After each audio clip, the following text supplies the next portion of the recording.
안녕하세요. 제 초등학생 아들을 둔 40대 여성 사연자입니다. 우연히 이 사이트를 알게 되었고, 다른 분들의 이야기를 듣다가 결국 내 이야기도 공유하고 싶다는 마음이 들었어요. 제 이야기는 다른 사람들에게 말할 수 없는 비밀이라서 익명이 필요했어요. 이런 어려운 이야기를 가지고 살아가는 것은 꽤 힘들었지만, 가끔은 마음이 너무 무거워서 숨겨두기 힘들었어요. 그래서 마침내 용기를 내어 이렇게 공유하려 합니다. 어릴 적에는 엄마와 함께 단촐하게 생활했습니다. 아버지가 없는 저는 항상 아버지를 그리워했어요. 엄마는 아버지가 일찍 돌아가셨다고 말씀하셨지만 언제나 그 말을 믿지 못했어요. 집안에 아버지 사진이 하나도 없는 것도 이상했죠. 자라면서 어느 정도 현실을 이해하게 되었지만 여전히 의문이 많았어요. 제가 생각해 본 바는 아버지와 이혼하거나 어떤 사고로 인해 미혼모가 된 걸지도 모른다는 거예요. 그런 이유로 엄마가 애초에 어려운 사정으로 자식 앞에서 말하기 어려울 것이라 생각했어요. 그래서 언젠가는 그 이야기를 할 때가 올 거라 기대했는데, 결국 나는 중학교 2학년 시절 엄마가 외도한 사실을 알게 되었습니다.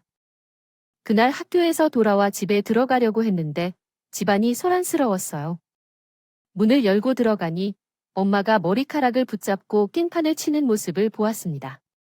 그리고 다른 아주머니가 손에 쥐고 있는 외나무 막대로 엄마를 때리고 있었어요. 놀라서 바로 달려가 엄마를 구해주려고 했지만 아주머니가 나를 보고 말했어요. 왜 이러세요? 남의 집에서 이러세요.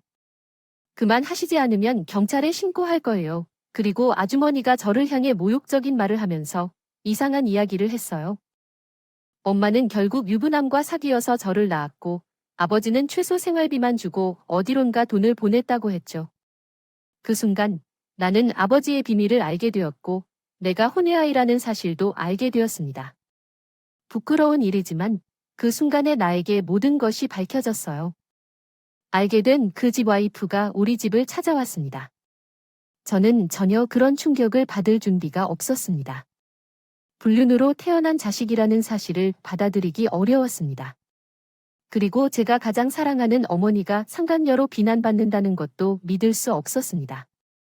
왜 불륜의 자식으로 태어나야 하는 운명인지, 다른 사람 가정을 해치고 태어나야 하는 내 자신을 부정할 수밖에 없었습니다. 그리고 사랑하는 엄마를 미워할 수밖에 없었습니다. 왜 그런 선택을 했는지, 왜 나를 그런 아이로 만들었는지 이해할 수 없었습니다. 엄마를 사랑했기 때문에 더욱더 엄마를 미워했습니다.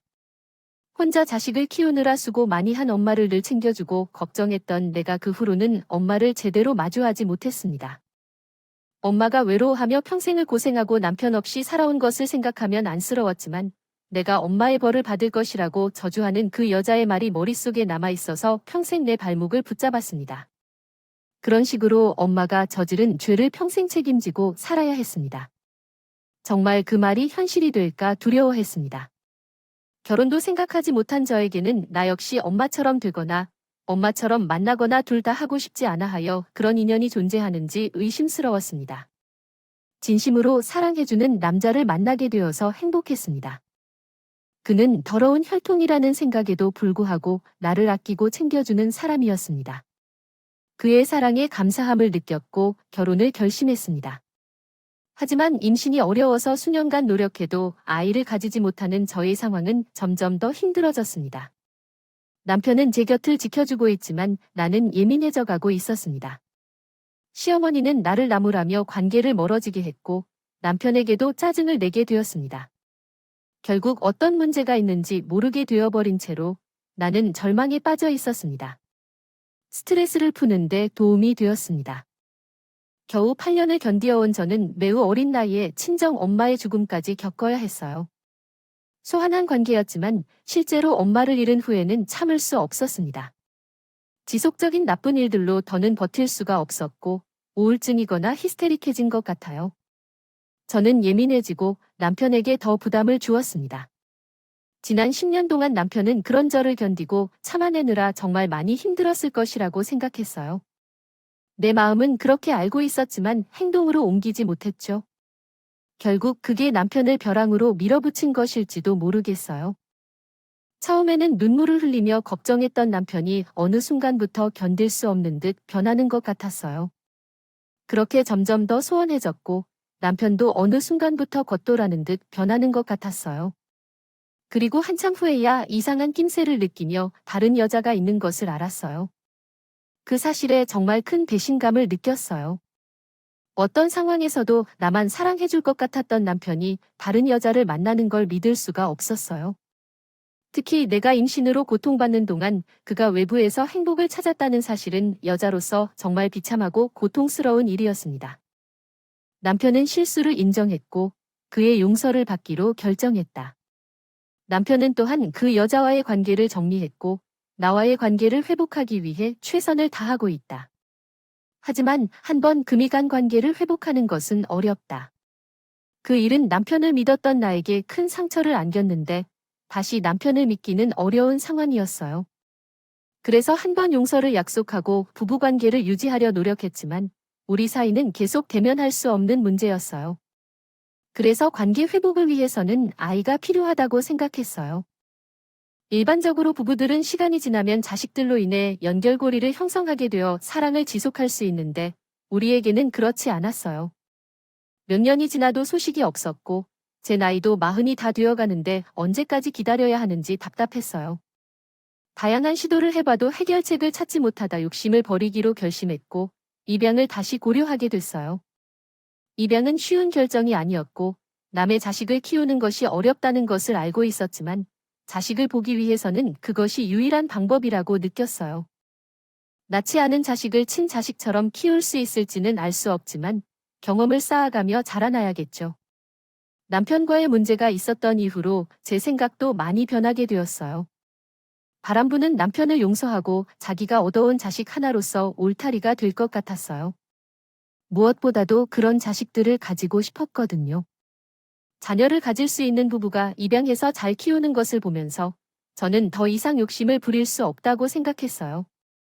남편과의 관계 회복을 위해서라도 안정적인 가정을 꾸려 자녀를 키우고 싶었어요. 결국 우리는 다시 입양에 관한 대화를 나누게 되었어요. 사랑하는 사람, 우리 그냥 입양할까? 진심이야? 전에는 고민했다고 했는데 왜 갑자기 마음이 바뀌었어? 갑자기가 아니야. 우리는 항상 그 생각을 품고 있었잖아. 단지 어떻게든 임신을 바랐던 거지. 하지만 이제 희망을 갖기가 어려울 것 같아. 내 나이도 있고 이 나이에 갑자기 임신이 가능하다는 건 불가능한 일이란 걸 알잖아. 병원에서도 포기해야 한다고 말하고 우리가 뭐 특별한 일이라고 하필 기적을 기대하고 있는 거지. 나도 이제는 그만 힘들기 시작하고 싶어. 자식이 없어도 괜찮아.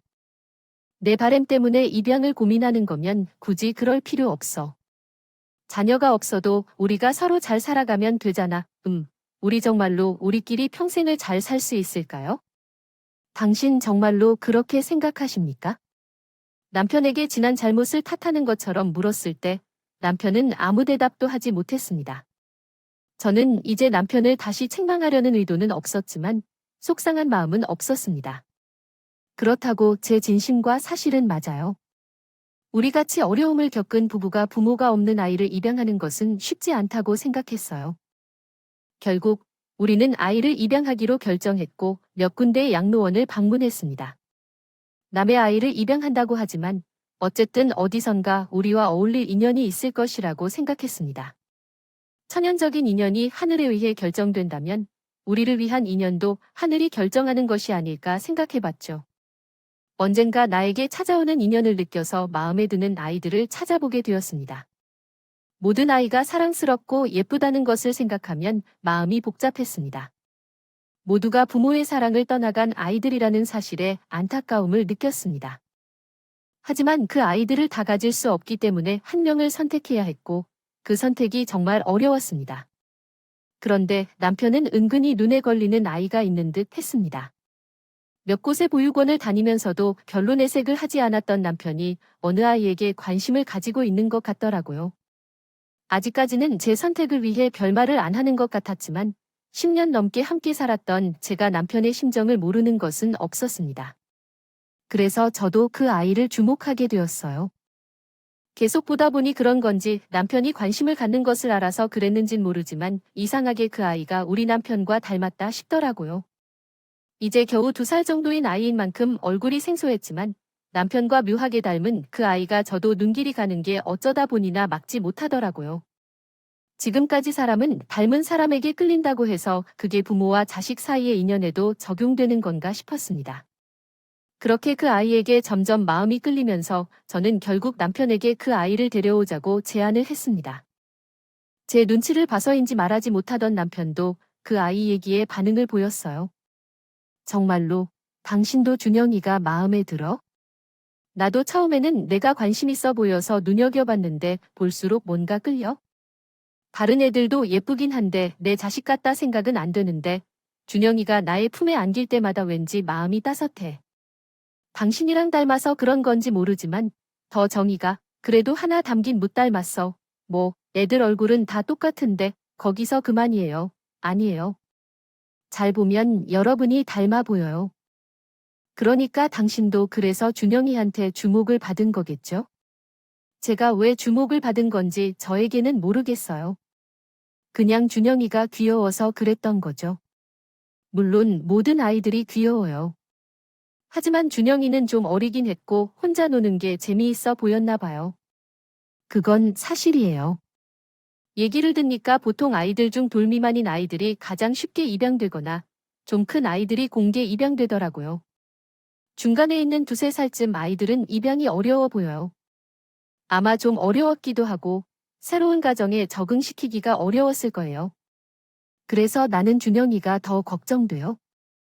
어디로 갈까? 우리가 아닌 다른 가정으로 갈까요? 아니면 더 잘 취급받을 수 있는 가정을 만날 수 있을까요? 되게 좋으시네요. 그러면 우리가 준영이를 데려오자고 해요. 그러니까 그렇게 우리는 준영이를 가정으로 삼기로 결심했어요.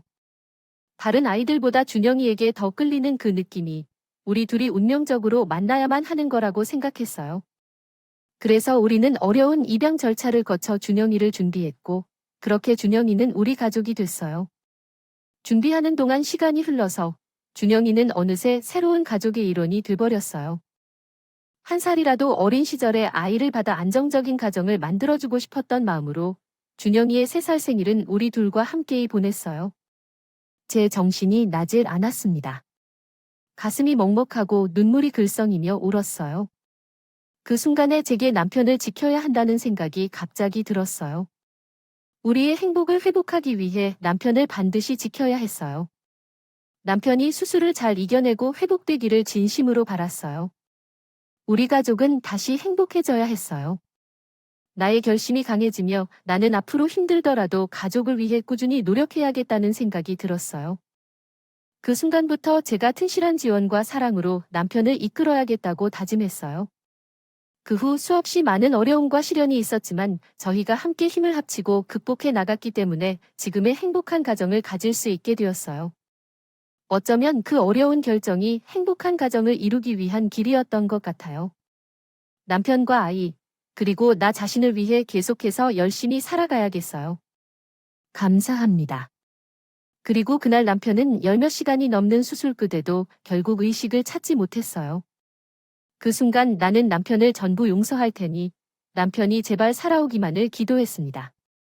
하지만 남편은 결국 나와 어린 자식을 두고 세상을 떠났습니다.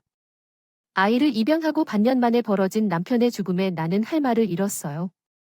이제 막 우리를 부모로 받아들이며 적응한 아이에게 아빠의 죽음을 뭐라고 알려줘야 할지 막막했어요. 그래도 다행인 건 아이가 어리다는 거였습니다. 3살짜리 아이에게 그런 말을 할 수도 이해시킬 수도 없다는 것에 감사했습니다.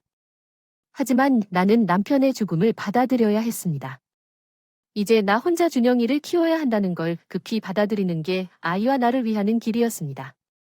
불쌍한 과부의 처지라도 길게 하지 않을 수밖에 없었습니다. 이제 남은 평생 혼자 자식을 키우며 살아가야 했습니다. 외벌이를 해준 남편 덕분에 아이와 오래 시간을 보내려던 나의 계획은 바뀌었습니다.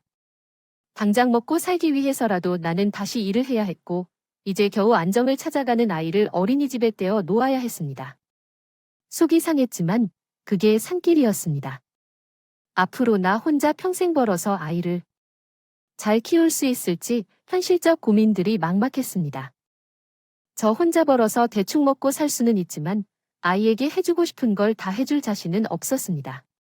어렵게 남의 자식을 데려와 키우게 된 마당에 돈 때문에 아이를 고생시키고 싶지 않았기에 더 열심히 살 수밖에 없었습니다. 그러던 어느 날 우리 집으로 퀵서비스 택배 하나가 도착했습니다. 과일 상자 크기의 상자였는데 제 이름으로 보내졌다는 것에 당황했습니다. 택배에 보내는 사람 이름이 없어서 더 당황스러웠습니다.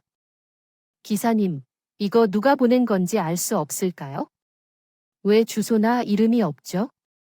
글쎄요, 회사에서 갖다 주라니까 갖고 온 거지 뭔지는 모르겠네요. 아, 근데 가끔 그런 게 있긴 하죠. 받는 사람만 있는 택배죠.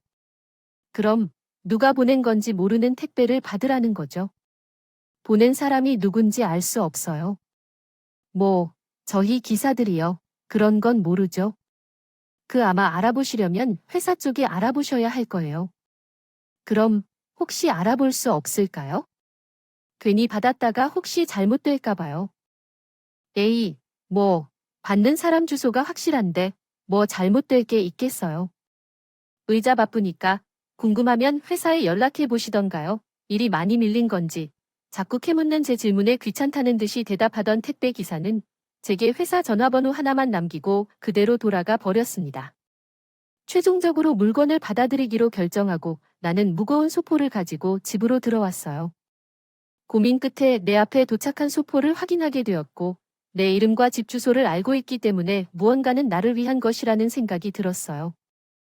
상자 안을 열어보려고 칼을 들고 평소와 같이 박스를 열었고 그 속엔 돈이 있었어요.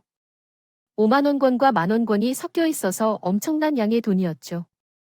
돈을 택배로 보내다니 정말 믿을 수 없어서 손이 떨렸어요. 그 돈이 어떻게 우리 집으로 왔는지 이해할 수가 없었어요. 돈이 얼마나 있는지도 감이 오지 않았고 머릿속에서 나한테 이 돈을 보낸 사람은 누구일지 상상도 할 수가 없었어요. 그런데 돈 다발 사이에 숨어있던 한 장의 쪽지를 발견했어요.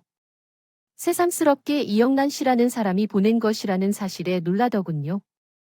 쪽지에는 힘드실 텐데 도움이 되고 싶어 보냅니다. 이것은 제 전 재산 3억입니다.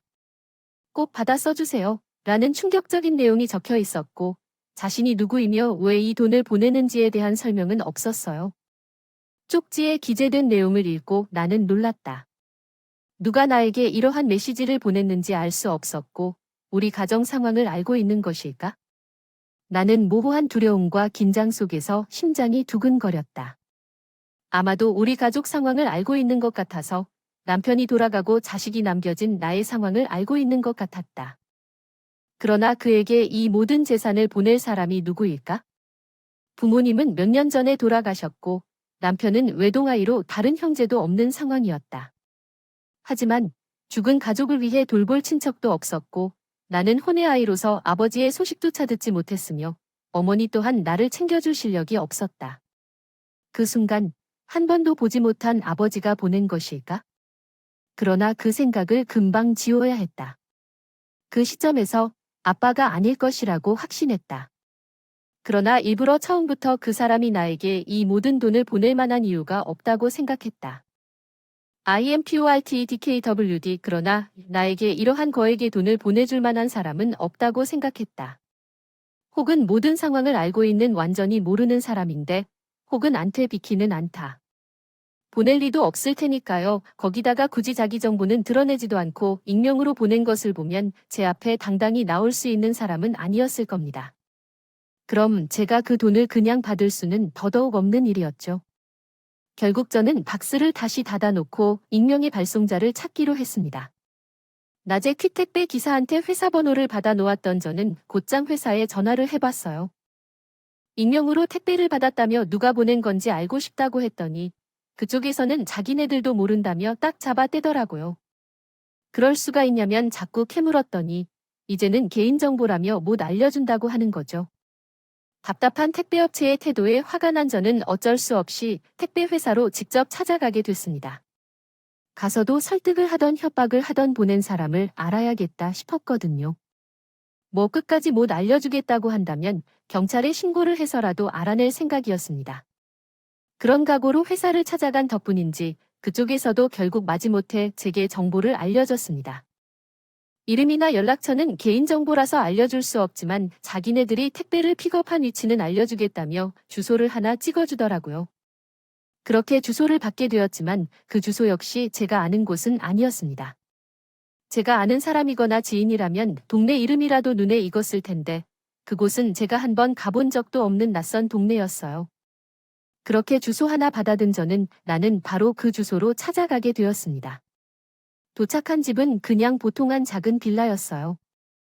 이상할 것도 없는 주거시설에 안도를 한 후 택배 물품의 주인을 만나기 위해 현관문을 두드렸습니다. 하지만 얼마나 문을 두드려도 집안에서는 아무 소리도 들리지 않았어요. 혹시 택배 회사 쪽 사람들이 귀찮아서 아무 주소나 대충 알려준 건 아닌가 하는 생각이 들었는데 주변을 서성이던 그때 옆집에서 누군가 나오는 소리가 들렸습니다. 수수한 모습의 젊은 여자 하나가 쓰레기를 버리려는 듯 나오는 걸 보게 되자 이웃이라면 혹시 이 집 주인의 사정을 아는지 물어보기로 했습니다. 그러자 그 이웃이 놀라운 이야기를 해주었습니다. 그 집 오늘 완전히 방을 비웠을 거야. 아침에 이사 갔거든. 그래서 혹시 어디로 갔는지는 모르냐고 물어봤더니 입원하셔야 한다고 하더라고. 그전에도 몇 번이나 구급차에 실려가셨다고 하더군요. 병원을 정확히 모르겠지만 그분 찾아가실 거면 이것 좀 가져다 주실래요? 이웃집에서 섞여온 우편인데 라고 말하며 우편물을 건네주었습니다. 그 순간에는 제가 알고 있는 이름이 남편의 애인의 이름이라는 사실에 충격을 받고 몸이 굳어버릴 정도였습니다. 그렇게 여자의 이름은 최혜린이었고 그 여자가 내게 30억 원을 보낸 것으로 확인되었습니다. 그런 상황에서는 놀랄 수밖에 없었고 큰 충격을 받아서 도망치듯 그 자리를 떠나야 했습니다. 남편의 애인이 30억 원을 보내는 것은 간단한 일이 아니었습니다. 이 돈은 그녀가 나에게 죄책감을 느끼기 때문에 보낸 것이 아닐까 생각이 들었습니다.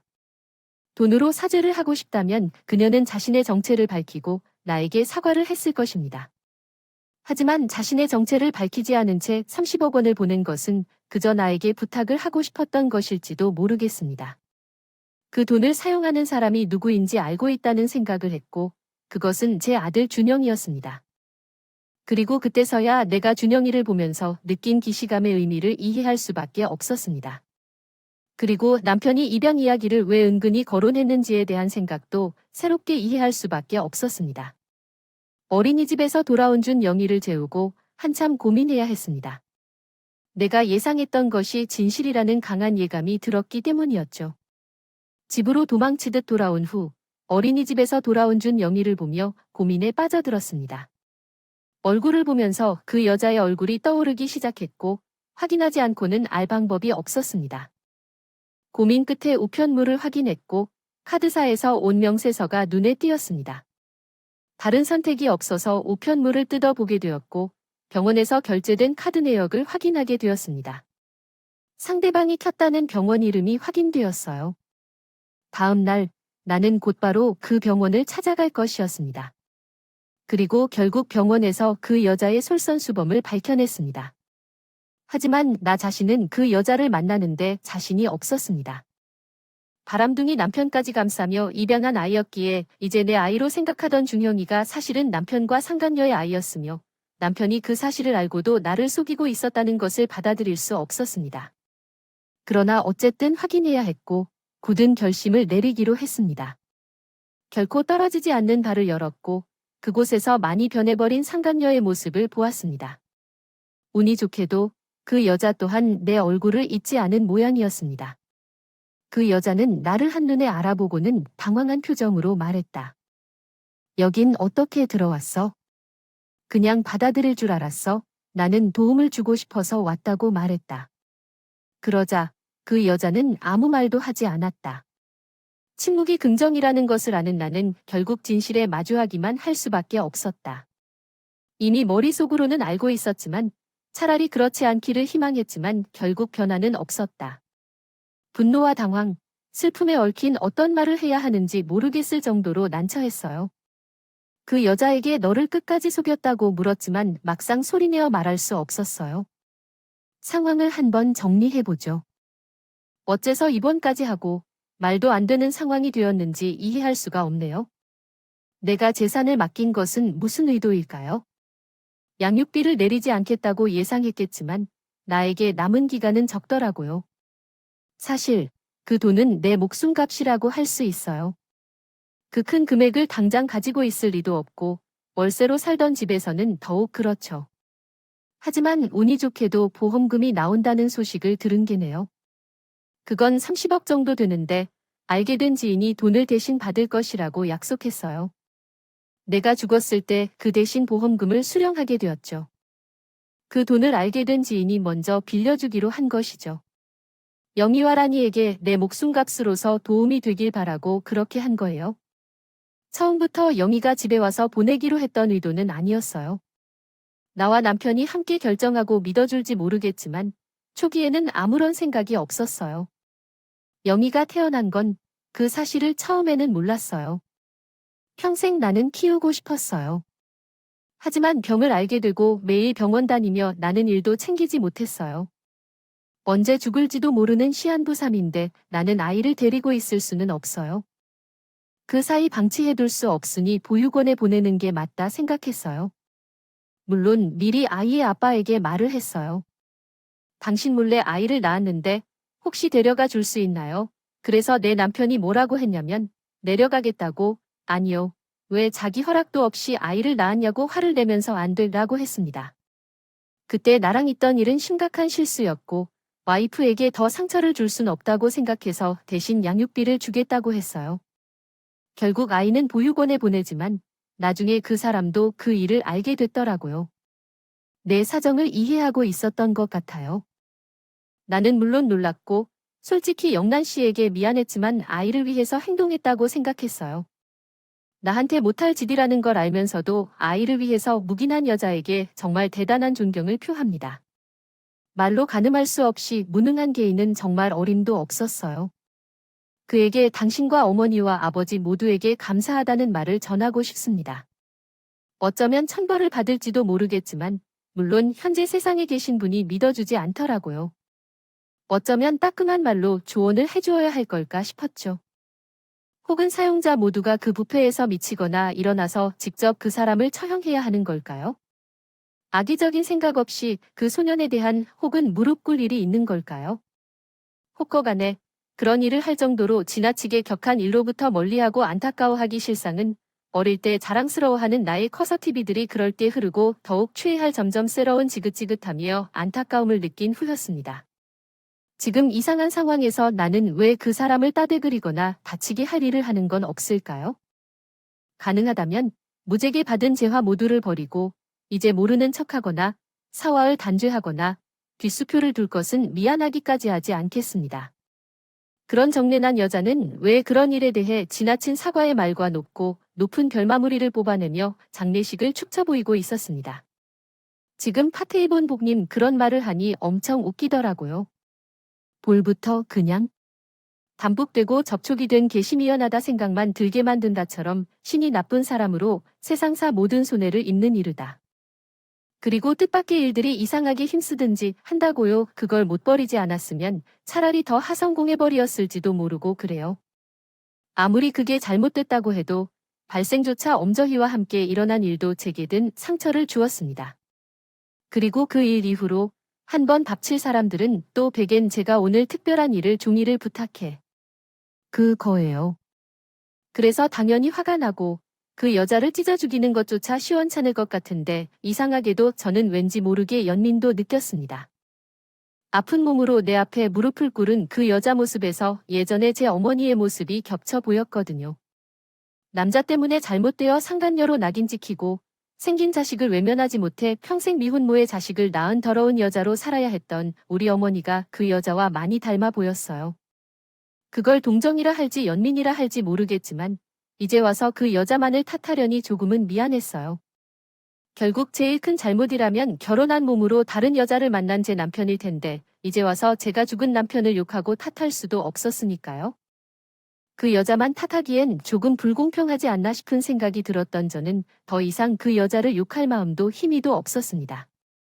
죽음을 앞둔 여자를 죽일 수도 없고 완전히 손과 발이 묶인 상황이기에 어떻게 이 상황을 받아들여야 할지가 가장 고민이었습니다. 하지만 그런 고민에 대한 결정은 생각보다 쉬운 일이었습니다. 이제 모든 것을 알게 되었으니 준영이를 다시 보내야 할지도 모르겠다는 생각을 했더니 결론이 쉽게 나오더라고요. 저는 무엇을 할지요? 일이 있어도 준영이를 내 아들로 포기할 수 없었습니다. 자식을 위해 모든 일을 할 수 있는 것이 부모라고 하는데 준영이는 제게 배 아플 만한 가치가 있었고 그래서 제가 자식을 위해 무엇이든 할 수 있던 것입니다. 그래서 내가 키운 것은 준영이가 제게 아이처럼 다정하고 사랑스런 존재였기 때문이었습니다. 그래서 나도 자식을 위해 아무 일이나 감수할 수 있는 엄마였습니다. 그런데 준영이의 출생 비밀을 알게 되었을 때 그것이 나에게 상처가 될지라도 나는 아이를 위해 내 상처를 감수해야 했습니다. 그게 나에게 남은 유일한 길이었기 때문입니다. 만약 준영이가 날 떠나면 내 인생은 정말 어두워질 것이기 때문입니다. 그래서 나는 마음을 굳혔고 그 여성의 조건에 따라 아이의 생모에게 물값을 지불하기로 결정했습니다. 이 돈을 받아서 당신을 용서하거나 이해한다고 생각하지 마세요. 당신이 실수했든 말든 중요한 것은 우리의 선택이 준영이를 위한 것이라는 것입니다. 그 돈은 당신이 원하는 방향으로 준영이를 위해 사용할 것입니다. 아이가 부모에 의해 버려진 게 아닌 사랑받고 걱정받고 있다는 것을 알아야 합니다. 그 돈을 통해 준영이를 잘 키울 것입니다. 당신 대신으로 말하고자 하지 않습니다. 당신이 A를 포기한 순간부터 준영이는 나의 아이로 취급되었기 때문입니다. 부모로서 최선을 다해서 아이를 키우겠습니다. 당연한 도리니까요. 그렇게 말한 나는 경실을 나와 아이에게 뛰어갔습니다. 그리고 영어를 모르는 채로 나를 반겨주는 아이를 꽉 안아 제 다짐을 다시 한번 굳혔어요. 아이의 생모가 누구인지는 더 이상 중요하지 않았어요. 어찌되었건 알고 싶지 않은 진실을 알지만 준영이를 위해 생모를 알게 된 것은 다행일 거라 생각했죠. 혹시 나중에 아이가 생모에 대해 궁금해한다면 어떤 말이든 해줄 수 있을 테니까요. 그렇게 나이만 생각하며 나의 삶을 건 결정을 내렸어요. 그리고 잠시 후 나는 준영이의 생모가 돌아간 소식을 들었어요. 오가는 사람도 별로 없이 간소한 장례식 분위기 속에 나는 아이를 데리고 여자의 마지막을 지켜봤어요. 그 여자가 불쌍하거나 안타까워서 찾아간 것이 아니라 아이를 위한 나의 마지막 배려라고 생각했어요. 어떻게든지 마지막까지 아이를 걱정하며 그녀의 생을 지켜주는 게 좋겠다 싶었거든요. 아직 어린 준영이는 그 여자가 누군지나 장례식이 무엇인지도 모르겠지만 나는 아이에게 그녀와 완전히 이별할 수 있게 하고 싶었어요. 그리고 나도 거기서 준영이와 단둘이 새로운 시작을 다짐하게 됐어요. 이제 준영이에게는 오직 나만 남았고 나 또한 당신 대신으로 말하고자 하지 않습니다. 당신이 A를 포기한 순간부터 준영이는 나의 아이로 취급되었기 때문입니다. 부모로서 최선을 다해서 아이를 키우겠습니다. 준영이가 전부였어요. 아이의 어머니는 죽음 순간까지 아이를 걱정했을지 모르겠지만 저는 그런 걱정이 무색하도록 아이를 잘 키울 생각이었어요. 그래서 혈통보다 인연이 더 중요하다는 것을 제대로 보여주고 싶었어요. 그렇게 지금도 여전히 제 아들을 가장 소중히 여기며 잘 키워내고 있습니다. 아이가 언제 제품을 떠나게 될지는 모르겠지만 그날이 오는 순간까지 최선을 다해 아이를 잘 키울 것입니다. 감사합니다.